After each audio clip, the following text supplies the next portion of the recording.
अब 13 लोनों में से 3 लोन रह गए, एक ये उतार देगा। डिसेंट एडवाइस लेके इस तरीके से वो कर्ज से मुक्ति की तरफ अग्रसर है और लगभग कर्जा उसका उतर चुका है। हेलो साथियों, मैं अमरदीप कादियान, नमस्ते, प्रणाम, सलाम अलैकुम, सत श्री अकाल, जय मसीह की, राम राम जी, जय माता की, जय हिंद, जय भारत, जय ससुराल वालों की। साथियों, आपका स्वागत है डिसेंट फैमिली में। साथियों, आज हम बात करेंगे कर्ज से मुक्ति के बारे में। साथियों, 70% मीडियम फैमिली के लोग कर्ज के जाल में फंसे हुए हैं, कर्ज की दलदल के अंदर धंसे हुए हैं। जैसे पुरानी फिल्मों में कहते थे कि गुनाह की दलदल में आना आसान है, लेकिन उससे निकलना बड़ा मुश्किल है। लोग जो आम आदमी हैं, उनका कोई ना कोई लोन चल रहा है, स्कूटर, मोटरसाइकिल, कार, जीप, या किसी ने होम अप्लायंस ले रखा है, किसी ने एसी ले रखा है, बच्चों को लैपटॉप दिला रखा है, आईफोन दिला दिया, या और कोई ले लिया, पर्सनल लोन है, बिजनेस लोन है, एजुकेशन लोन है। आजकल लगभग हर तीसरा आदमी कोई ना कोई लोन लेता है और हर तीसरा आदमी क्रेडिट कार्ड के जाल में फंसा हुआ है। जो एक बचा हुआ है उस पे भी जबरदस्त तरीके से इनकी गिद्ध वाली नजर है, बाज की नजर है कि इसको आदमी को कैसे अपने जाल में फंसाएं। हर बैंक और एनबीएफसी कंपनी की यही नजर है, क्योंकि हर बैंक और एनबीएफसी कंपनी आपको क्रेडिट कार्ड देके कर्जाई करना चाहती है। 50 दिन के लिए आपको बोला जा रहा है पैसा फ्री है। पैसा फ्री, अगर आप मैच्योर हैं तो आपका बाप भी आपको फ्री में पैसे नहीं देगा 50 दिन के लिए यूज करने के। तो ये आपको 50 दिन के लिए पैसा क्यों दे रहे हैं? क्योंकि ये आपसे 60% ब्याज लेना चाहते हैं, जिसको ये मिनिमम अमाउंट बोलते हैं। क्या कारण है कि कोई भी बैंक या एनबीएफसी कंपनी उसको इंटरेस्ट नहीं लिखता, उसको ब्याज नहीं लिखता। अगर आपने वो मिनिमम अमाउंट पे कर दिया, क्या नेक्स्ट मंथ उसमें से कुछ कम हो के आता है? अगर आपने 10 लाख रुपए का क्रेडिट कार्ड यूज किया है और आपने उसका 50,000 रुपए पे कर दिया मिनिमम के नाम से, क्या नेक्स्ट मंथ 9,75,000 रुपए आता है? 25,000 रुपए कम होते हैं, या 9,95,000 रुपए भी आता है? वो पूरा 10 लाख रुपए ही आता है। इनको पता है, एक बार इसको फंसा लो, फिर ना इस पे सारे इकट्ठे होने ना ही देने का, मिनिमम बढ़ता रहेगा। मिनिमम के नाम से ये आपको बंधुआ मजदूर बना रहे हैं। क्रेडिट कार्ड लेना मतलब अपनी कब्र खुद खोदना, और बहुत से आदमियों ने 8-8, 10-10 कब्रें अपनी खोदी हुई है। साथियों, अगर आप कर्ज के जाल से निकलना चाहते हैं तो कर्ज को चुकाने के लिए एक नया कर्ज ना लें, पिछले लोनों को चुकाने के लिए एक और नया लोन ना लें। मैं समझता हूं कि दुनिया में सबसे बड़ा अपराध क्या है? 4 लोन को चुकाने के लिए 5वां लोन लेना और 5 लोनों को चुकाने के लिए 6ठा लोन लेना। यह दुनिया का सबसे बड़ा अपराध है। अगर आपके 4 लोन है और उनकी ईएमआई डिफॉल्ट हो रही है, चाहे क्रेडिट कार्ड है, मिनिमम नहीं दिया जा रहा है, तो स्टॉप लॉस, घाटा जो हो चुका है उसको रोक दो। अभी लोग क्या सोच रहे हैं, यार एक और ले लेता हूं। पहले लोग बैंक से लेते हैं, फिर एनबीएफसी कंपनी के चक्कर में फंस जाते हैं, फिर प्राइवेट फाइनेंसरों के चक्कर में फंस जाते हैं, और लास्ट में जाके लाखों आदमी सुसाइड कर रहे हैं, क्योंकि चवन्नी छापों ने आपको अपराधी घोषित कर दिया, क्रिमिनल आपको बना दिया गया है। साथियों, दिक्कत परेशानी कहां आती है? कर्ज के जाल में जब आदमी फंस जाता है। कर्ज के जाल से निकलने का तरीका क्या है? अगर आपके 4 लोन है तो एक लोन और ना लें, नहीं तो एक और लेंगे, एक और लेंगे, ऐसे कर करके 16 लोन हो जाएंगे। और जब 16 हो जाएंगे उसके बाद और कोई बैंक या एनबीएफसी कंपनी आपको 1 रुपए का भी लोन नहीं देगी। फिर क्या करेंगे? अब तो 4 खत्म होएंगे भाई, 4 आदमियों के पैसे देने हैं, 4 बैंक एनबीएफसी, फिर 16 हो जाएंगे। लोग क्या कर रहे हैं? टेम्परेरी रिलीफ लेने के लिए, थोड़ी फौरी तौर पर राहत लेने के लिए अपनी फाइनेंशियल डेथ कर रहे हैं। भाई 4 लोन हो गए, एक और ले लिया, उसको उतार दिया, कितने टाइम रिलीफ मिलेगी? जब इनकम का सोर्स बंद हो चुका है या इनकम कम हो चुकी है, तो स्वाभाविक बात है कि इनके ब्याज के चक्कर में, अब जब आप पर्सनल लोन लेंगे, बिजनेस लोन लेंगे, 35-35, 40% ब्याज ले रहे हैं। लोगों की कैच निकल जाती है ब्याज बढ़ते बढ़ते। जाओ तो आप खासे वाली कचरी से पूछ लो, उसने भी लोन आजकल एक क्रेडिट कार्ड ले लिया और एक गाड़ी के ऊपर लोन करवा लिया, उससे पूछो उसकी क्या हालत होगी। अगर कभी जिंदगी में फ्यूचर में उसका लोन की ईएमआई डिफॉल्ट होगी तो गाड़ी ट्रेनिंग डिसेंटेड वाली के वीडियो देखनी पड़ेगी, तब जाके पता लगेगा अमरदीप कादियान क्या कह रहा था। साथियों, आपको लोन के ट्रैप से बचना है, लोन से बाहर निकलना है, तो आपको अपना लिविंग स्टाइल जो भी आज आपका है, भले आप ई रिक्शा चला के अपना लाइफस्टाइल मेंटेन कर रहे हैं या मर्सिडीज चला के कर रहे हैं, आपको एक स्टेप नीचे आना पड़ेगा, एक पैड़ी नीचे उतरना पड़ेगा, अपने लाइफस्टाइल को थोड़ा डाउन करना पड़ेगा। अगर आप आज गाड़ी में चल रहे हैं तो आप टू व्हीलर से चलिए, कुछ पैसा आपके पास बचेगा। टू व्हीलर से चल रहे हैं तो आप पब्लिक ट्रांसपोर्ट का इस्तेमाल करें, पब्लिक ट्रांसपोर्टेशन का, क्योंकि पब्लिक ट्रांसपोर्ट अगर आप इस्तेमाल करेंगे तो स्वाभाविक बात है कि वो कुछ सस्ती होगी। और अपना लिविंग स्टाइल भी थोड़ा सा डाउन करें। लोग क्या सोचते हैं, लोग क्या कहेंगे? अरे लोग 99% आदमी तो आपके बारे में कुछ सोच ही नहीं रहे, जिनके बारे में आप सोच सोच के परेशान हो रहे हो कि वो क्या कहेंगे। कहने दे, कुछ तो लोग कहेंगे, लोगों का काम है कहना। राजेश खन्ना की फिल्म देख लियो, गाने कुछ ना लोग कहें तो कैसे बीतेगी रहना, जिंदगी नीरस हो जाएगी भाई। फिर तो जितना आपके पास पैसा बचेगा, अगर आपके 4 लोन है, 8 लोन है, तो सबसे पहले आपको क्या करना है, जो सबसे बड़ा अमाउंट है उसको क्लियर करने की कोशिश नहीं करनी है, नहीं तो आप खुद से डीमोटिवेट हो जाओ। जो सबसे कम अमाउंट का लोन है, चाहे वो उसमें रेट ऑफ इंटरेस्ट कम हो, वैसे तो जो भी कम अमाउंट का लोन होता है हमेशा उसमें हाई रेट ऑफ इंटरेस्ट होता है। आप सबसे पहले अपने क्रेडिट कार्ड की पेमेंट कीजिए, जो पैसा उसमें से बचेगा। जब आपका एक लोन क्लियर हो जाएगा तो आपकी खुद से मोटिवेशन खुद से आ जाएगा, क्योंकि मैं बहुत से ऐसे आदमियों को जानता हूं जिनके 13 लोन थे और आज उस 13 में से 3 रह चुके हैं, और एक भी वो कह रहा था इसी महीने 10 तारीख तक उतार ही देंगे। पुण्य का लोन है, पुण्य का ले रखा है, मुथूट से ले रखा है। और बोलो, मेरे को कह रहा है 5 लाख रुपए का लोन बचा हुआ है, 3.5 लाख रुपए का एक है और 1.5 लाख रुपए का एक है, उसमें 75,000 रुपए दे चुका, और 75,000 रुपए का टारगेट ये कह रहा है कि इस महीने की 10 तारीख तक उसको चुका देगा।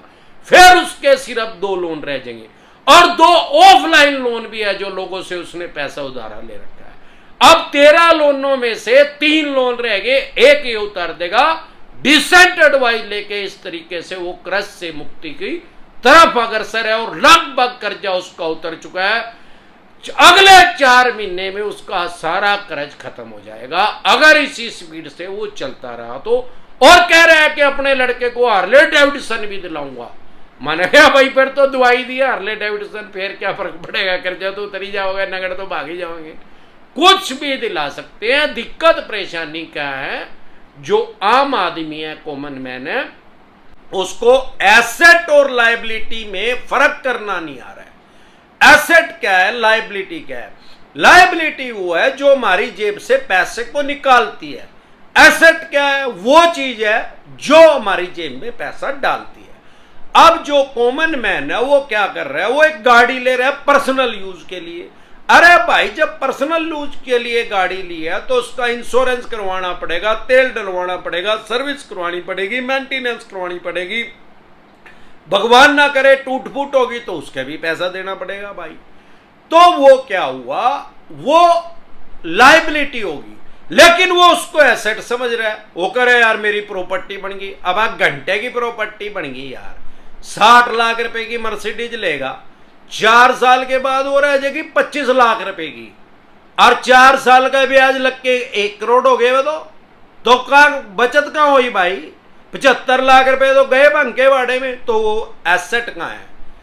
दिक्कत यही है, लोन लेना बुरा नहीं है, एसेट के लिए लोन ले, लायबिलिटी के लिए लोन लेना बुरा है। दुनिया में जितने अमीर आदमी हैं और जितने गरीब आदमी हैं, मध्यम वर्गीय आदमी हैं, जितने दुनिया में आदमी हैं, उनकी सिर्फ 5% आदमियों की जेब में सारी दुनिया का लगभग सारा पैसा है।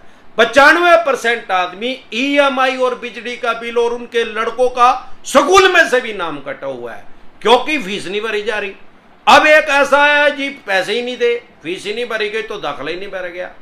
तो भाई दिक्कत परेशानी यही है कि जो माइंड सेट है, अमीर का माइंड सेट दूसरा है, गरीब का और मध्यम वर्गीय का दूसरा है। अमीर का माइंड सेट क्या है, वो पहले एक पैसिव इनकम अपनी जनरेट कर रहा है, अलग से ऐसा पैसा जनरेट कर रहा है जिसमें उसको कोई काम ना करना पड़े, वो सो रहा है, पैसा आ रहा है, तो वो पैसा कमा के लग्जरी को खरीद रहा है। और जो मीडियम फैमिली के आदमी हैं, अपर मीडियम के हैं या लोअर तबके के आदमी हैं, वो क्या कर रहे हैं, वो ईएमआई पे लेके लग्जरी को यूज कर रहे हैं। यही कारण है कि वो गर्त में जाते जा रहे हैं। इससे बचने का सिर्फ वो एक और एक तरीका है। जैसे हमारे एक क्लाइंट है, वो 13 में से 10 लोन उतार चुके हैं और 11वें का टारगेट बना रखा है, बाज की तरह दाव लगा रखा है कि 10 तारीख तक वो पुनः अपने घर ले आएंगे।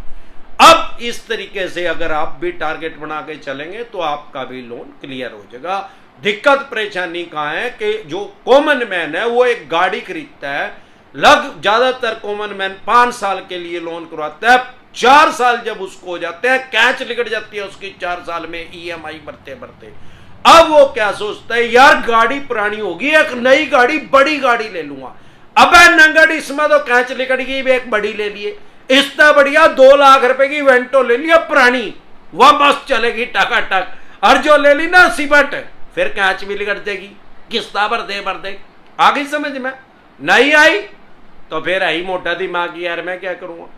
इसी तरह की या किसी भी तरह की कोई भी दिक्कत परेशानी आपको या आपके किसी भी यार प्यारे रिश्तेदार को लोन से रिलेटेड अगर आ रही है तो यूट्यूब का सर्च के ऑप्शन में जाके वो प्रॉब्लम लिखे, आगे डिसेंट एडवाइस लिखे, तुरंत प्रभाव से आपकी समस्या का समाधान हो जाएगा। सुन ले गंजे टकले, तेरे को ही कह रहा हूं, आई नहीं समझ में? अबे जब बड़ी ले लेगा भूतनी के, जितने की ये बिकेगी 4 साल चला ली, उतने की तो डाउन पेमेंट चली जाएगी। अब बड़ी ले लेगा तो ईएमआई भी बड़ी हो जाएगी, तेल का खर्चा भी ज्यादा हो जाएगा, इंश्योरेंस का खर्चा भी ज्यादा हो जाएगा, और 4 साल में बच्चे भी थोड़े बड़े हो गए होंगे, उनका भी खर्चा ज्यादा हो गया होगा। महंगाई भी 8% की दर से बढ़ रही है, तो वो घर का भी खर्चा जो पर्सनल यूज का है वो भी ज्यादा हो गया होगा। तो सबसे बड़ा नंगड़ होने का कारण जो है मीडियम फैमिली का, ये कार है, गाड़ी है। इससे अगर आप गाड़ी लेना बुरा नहीं है, गाड़ी पैसे कमा के गाड़ी ले ले यार, लग्जरी के लिए गाड़ी लेना बुरा है, क्योंकि एक लाइबिलिटी है। गाड़ी ले, ऐसा नहीं है कि मीडियम फैमिली गाड़ी नहीं ले सकती या नहीं लेनी चाहिए। अगर आपको गाड़ी लेनी है तो एक थंब रूल है, जितनी आपकी एनुअल इनकम है, वो जो भी आप गाड़ी ले रहे हैं उसकी 50% वैल्यू होनी चाहिए। एनुअल इनकम का 50%, मार्केट में वैल्यू उतनी होनी चाहिए। मान लो आप 1 करोड़ रुपया साल के कमा रहे हैं तो आप 50 लाख रुपए वाली गाड़ी ले, उससे ज्यादा की गाड़ी ना ले, चाहे वो नई है चाहे पुरानी है। दूसरा, अगर ईएमआई पे ले रहे हैं तो 20% पैसा डाउन पेमेंट जरूर करें, 80% का ज्यादा से ज्यादा लोन करवाएं। तीसरा, जितनी आपकी मंथली इनकम है उसका 10% से ज्यादा ईएमआई, गाड़ी की, कार की ईएमआई नहीं होनी चाहिए, तो फ्यूचर में आपको कभी भी दिक्कत परेशानी नहीं आएगी। यह थंब रूल है। इसके अलावा 2 तरह के नोटिस को कभी भी आप अवॉइड ना करें। पैसे हो तो इनके पैसे दे दें, नहीं तो राहु केतु ग्रह तो क्या करेंगे, दुनिया का कोई ग्रह धरती पे आके आपका कुछ नहीं बिगाड़ सकता। और 54 छाप होगा यमराज, तो ये बैठे ही है अमरदीप का ध्यान। साथियों, 2 तरह के नोटिस को कभी भी इग्नोर ना करें। एक 138 का चेक बाउंस का अगर कोर्ट से आपके पास समन आ रहा है तो उसको इग्नोर ना करें, हल्के में ना ले, नहीं तो आपको 14 दिन के लिए न्यायिक हिरासत में जाना पड़ सकता है, 14 दिन की आपकी जेल हो सकती है।